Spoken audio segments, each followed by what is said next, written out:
Vamos lá, eu vou fazer esse vídeo de asma, mas eu achei um pouco complicado, então eu peguei referências tanto do Tratado de Pediatria, da aula do Medicurso e também da professora, então tá tudo um pouco misturado. Falando um pouquinho da asma, a asma é um distúrbio, então, inflamatório crônico, que pode ser reversível, diferente das outras patologias das doenças crônicas pulmonares, então, das DPOCs, como, por exemplo, o enfisema e também a própria bronquiolite, a asma ela é um distúrbio reversível. Basicamente, o que acontece por determinados fatores, e a gente pode ter estímulos ali, que vão desencadear ali nos nossos brônquios um processo de reação inflamatória, onde vai ter um aumento de infiltrado inflamatório e, consequentemente, ali, aumento de produção de muco e uma bronquioconstrição, diminuindo a passagem do ar, e o paciente tende a ter mais falta de ar e às vezes em crises mais intensas, ele pode vir até a óbito se ele não for socorrido rápido por causa de trancar mesmo a garganta, por conta dessa broncoconstrição. Então, a asma ela tem diferentes etiologias, ela pode ser desencadeada por alérgenos ou não alérgenos. As principais formas não alérgenas são aquelas que são mediadas por IgE e por obesidade, que acontece muito nos adultos. Esses tipos de asma, eles não respondem bem a corticoide, porque o corticoide é um anti-inflamatório e ali não tá tendo uma reação inflamatória.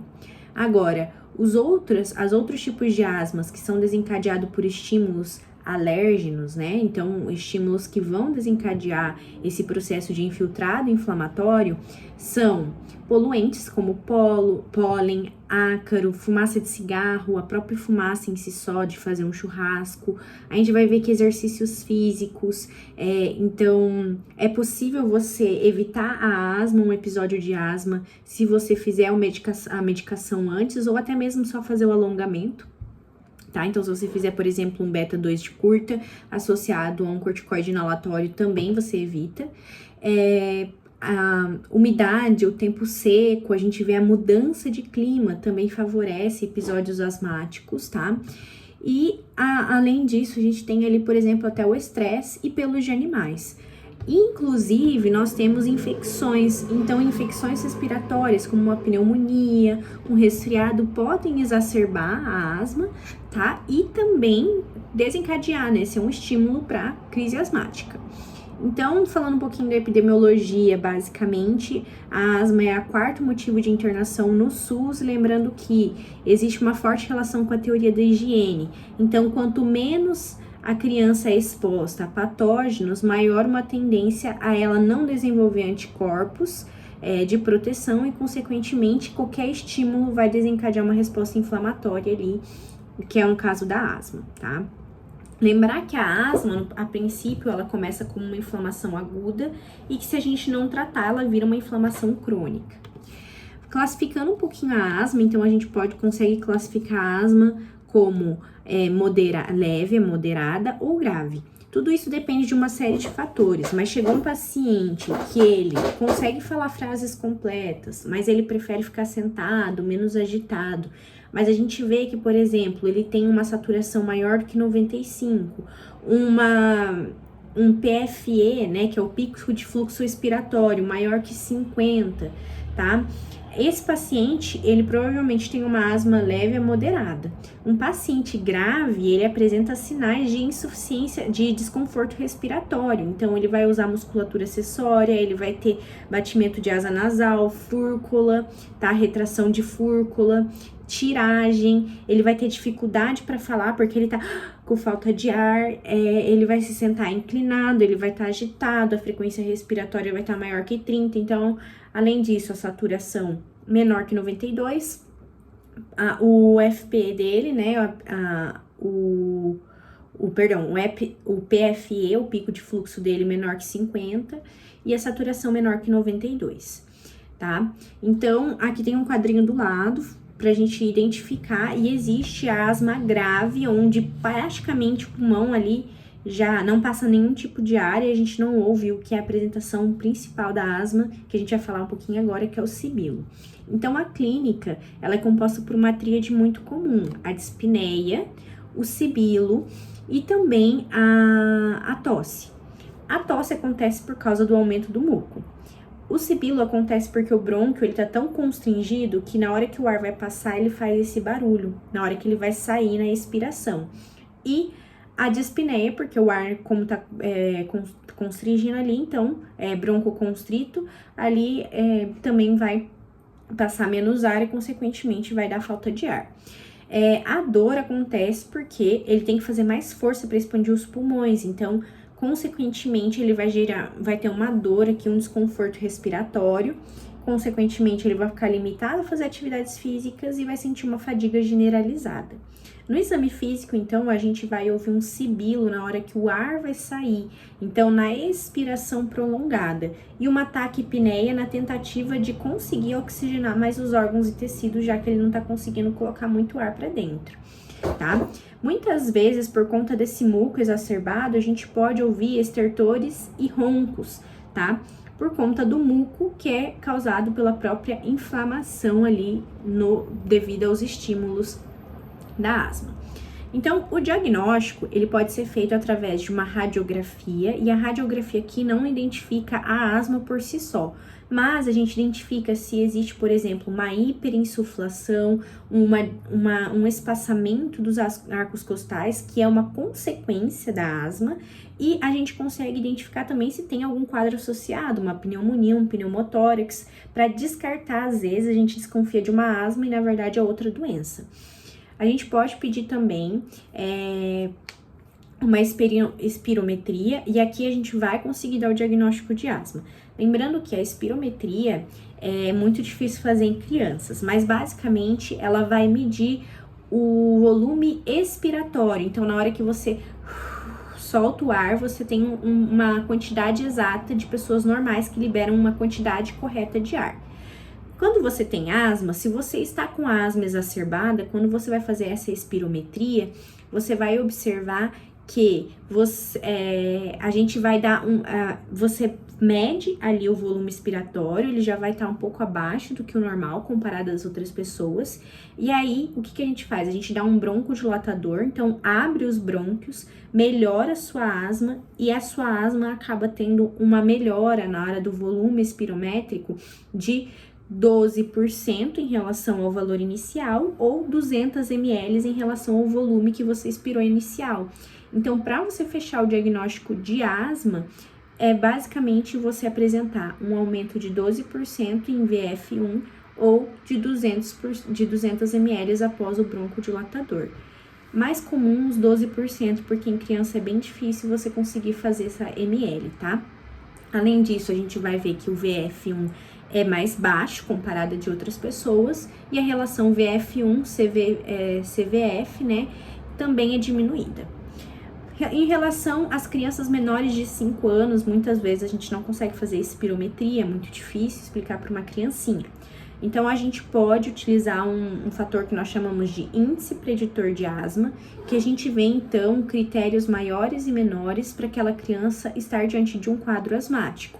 Então, os critérios maiores são a presença de asma nos pais e dermatite atópica na criança. E os critérios menores, a presença de rinite alérgica, sibilância, com ausência de resfriado e eosinofilia maior ou igual a 4. Lembrar que, para você ter uma maior propensão de ter asma, você tem que ter um critério maior e 2 menores, ou somente 2 critérios menores, tá? Mas, fora essa estimativa, a gente tem os testes alérgicos. Então, você pode fazer ali a dosagem de IgE específicos ou os testes cutâneos, né? Ali a puntura, para poder, então, identificar se tem algum alérgeno ali e provável diagnóstico de asma, mas não é tão específico.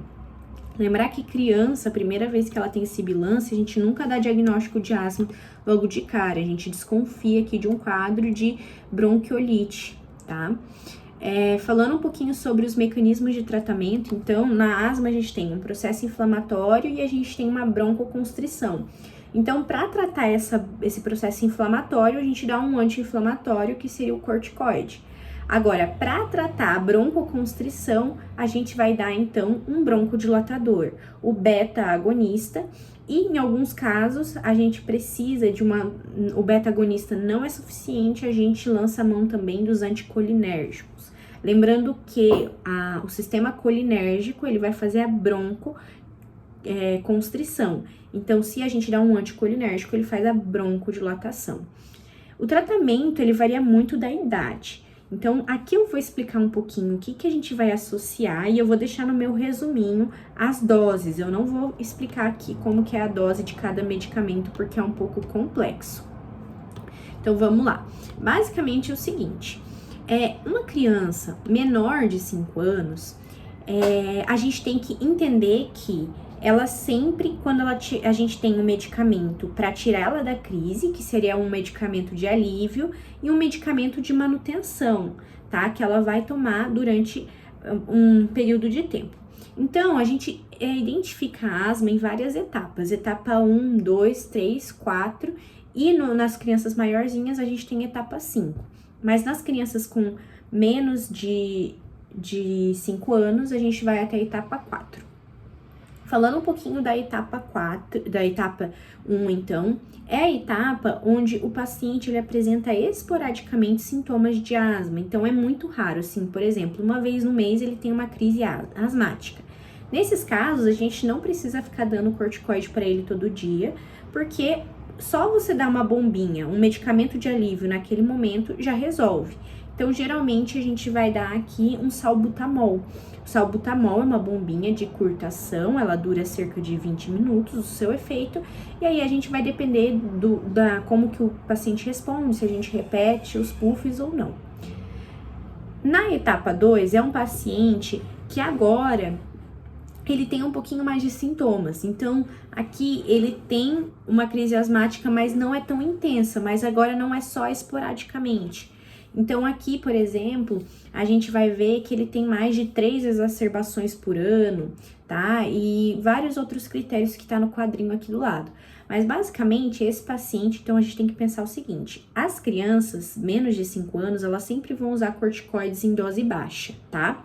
Então, primeiro, usei só a budesonida, que é o beta-2 agonista, de curta duração. Agora, eu vou usar o de curta duração para tirar da crise e o corticoide inalatório de dose baixa todos os dias para fazer a manutenção. Piorei um pouco as crises. A gente tem ali os critérios para ver se sobe de step ou não, que eu vou falar no fim do vídeo, mas pulei para etapa 3. Na etapa 3, aqui eu não vou aumentar a minha dose do corticoide. O que eu vou fazer é, continuo com beta-2 agonista e aqui eu vou dobrar a dose baixa do meu corticoide. Então, eu não coloco uma dose média, eu só dobro a dose baixa.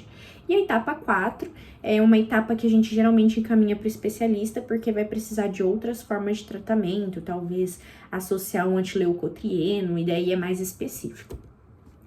Agora, falando um pouquinho, então, dos pacientes maiores de 5 anos. Os pacientes maiores de 5 anos, eles vão utilizar corticoides de média doses ou até doses mais altas. Então, lembrar, mesma coisa. O paciente, ele tem uma etapa 1, crises esporádicas, sempre a gente vai usar um beta-bloqueador de curta ação, a gente chama de SABA aqui, né? Esse medicamento é de alívio, para tirar da crise, não precisa usar corticoide. Etapa 2, que tá com um pouquinho mais de crise, a gente vai usar um corticoide inalatório de dose baixa todos os dias, tá? E o beta-2 para tirar da crise quando essa criança tiver uma crise. Etapa 3, aqui eu vou usar, aqui o que eu vou fazer? Eu substituo, então eu não quero aumentar o meu corticoide, eu tô tentando evitar de aumentar meu corticoide. A gente sabe que corticoide também não é bom em excesso, lembrar que próprio corticoide pode causar, então, sapinho, essas coisas na hora de usar. Então, vamos lá, eu tô tentando aqui manter o meu corticoide em dose baixa e eu vou, então, aumentar o meu beta-2, a minha substância de alívio. Aqui eu vou usar, então, um beta-2 agonista de longa duração. Então, a minha substância de alívio, de resgate, ela vai ser um pouquinho mais prolongada o seu efeito. Etapa 4, eu vou usar então a dose agora sim, não tenho o que fazer, eu vou ter que manter o meu medicamento de dose longa e também o beta-2 agonista de dose longa, e também vou ter que agora fazer o corticoide, então, em uma dose moderada e, às vezes, dependendo da situação, em dose alta, tá? E etapa 5, aqui eu já encaminho pro meu especialista, porque provavelmente eu vou ter que associar outros medicamentos, a gente vê que, às vezes, até um corticoide oral, a prednisona, a metilprednisona, e até mesmo ali um antileucotrieno, então outras situações que não vêm muito ao caso.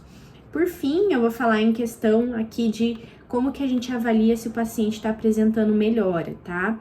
Então, pra gente ver se o paciente mantém no step que ele tá, no estágio que ele tá, na etapa, né, que ele tá ou não, a gente faz uma avaliação de 4 perguntinhas. A gente tem um macetinho de asma A, que a primeira pergunta é atividades. Então, ele consegue fazer as atividades diárias sem comprometimento, então, por conta da asma? Segunda pergunta, o S, semana. Minha pergunta é, ele teve mais de 2 crises de asma durante a semana? Durante aquela semana? 3, medicamento. Ele teve que usar o medicamento mais de 2 vezes nessa semana, então o medicamento de resgate, né, o de alívio. E 4, de acordar. Então, ele teve que acordar de noite por conta dos sintomas da asma? Sim, então aqui a gente vai avaliar a quantidade de sim.